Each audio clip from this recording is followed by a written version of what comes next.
In the Strait of Hormuz, an oil tanker attempting an unauthorized passage is struck by precise munitions, erupting into flames and thick black smoke. Miles away in the desert, millions of dollars of advanced Israeli armor are reduced to a scorched metal husk by a drone you could easily fit inside a backpack. U.S. and Israeli forces are confronting an adversary operating two distinct specialized warfare playbooks at the exact same time.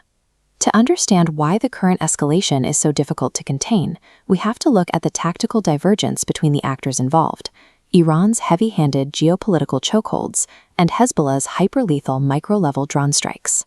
Conventional military dominance relies on overwhelming firepower and predictable battle lines. When an enemy weaponizes global shipping routes on one end and deploys cheap, swarming technology on the other, that traditional advantage begins to fail. Iran is asserting physical control over one of the world's most critical maritime arteries. Any commercial ship attempting to navigate the Strait of Hormuz without express permission is immediately targeted. Recently, a Thai oil tanker that tried to slip through was hit by a coordinated bombing run. The strikes caused a massive fire in the engine room, disabling the ship before it was towed and detained off the coast of Keshm Island. This map shows how Iran weaponizes its geography. By strictly blocking the U.S. and its allies, while explicitly granting safe passage to a limited number of ships from 5 specific nations, including India, they are creating a massive economic bottleneck. This selective maritime control forces international shipping companies to recalculate their supply lines. It uses the physical geography of the strait to quietly fracture the economic unity of Western alliances. That state-level strategy extends from the sea to the sky. Under Operation True Promise, Iran has launched consecutive, massive waves of long-range missiles and drones directly at U.S. and Israeli military installations. These barrages carry a heavy psychological component. In a recent wave of strikes, Iranian forces physically wrote "Thank you, people of India" on the side of their ballistic missiles before launch, repeating a specific political message utilized in previous assaults. Iran's macro-level campaign is designed around leverage. The physical destruction of bases or ships is secondary to the primary goal, exerting broad economic control and projecting psychological dominance on a global scale. While Iran projects power across oceans and skylines, the conflict on the Israeli-Lebanese border is playing out as a hyper-lethal, close-quarters ground war led by Hezbollah. The rate of hardware loss is shifting.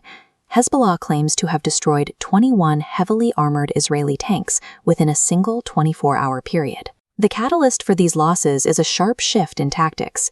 Instead of relying entirely on pre-programmed ballistic missiles, Hezbollah is now deploying FPV, or first-person view, drones. Because these drones stream a live video feed back to the operator, fighters can actively pilot them in real time. This allows them to bypass the thickest frontal defensive plating of a tank and deliberately strike the thinner, more vulnerable armor on the rear or top of the vehicle. This creates a massive asymmetry in cost. A piece of commercial technology assembled for a few $100s is successfully dismantling state-of-the-art war machines worth millions. Hezbollah's localized strategy acts as a persistent technological bleed. By combining cheap, agile tech with manual precision, they turn traditional heavy armor from an asset into a highly visible, highly vulnerable liability. The intersection of these two theaters creates a compounding of heart, forcing U.S. and Israeli defense networks to respond to global strategic blockades and local tactical swarms simultaneously.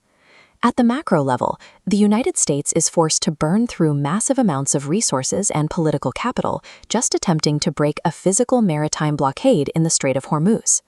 Simultaneously, at the micro level, Israel is hemorrhaging top-tier military hardware on a daily basis, losing irreplaceable tanks to swarms of cheap, highly agile drones on the ground.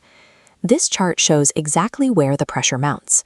Conventional defensive resources are depleted because military budgets designed for traditional symmetrical combat cannot sustain a defense against both state-level strategic chokeholds and daily micro-level drone attrition at once.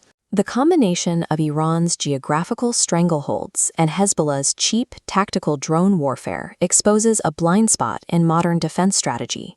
Massive firepower is struggling to find a target, proving that agility and asymmetric positioning can effectively paralyze the most heavily armed militaries in the world.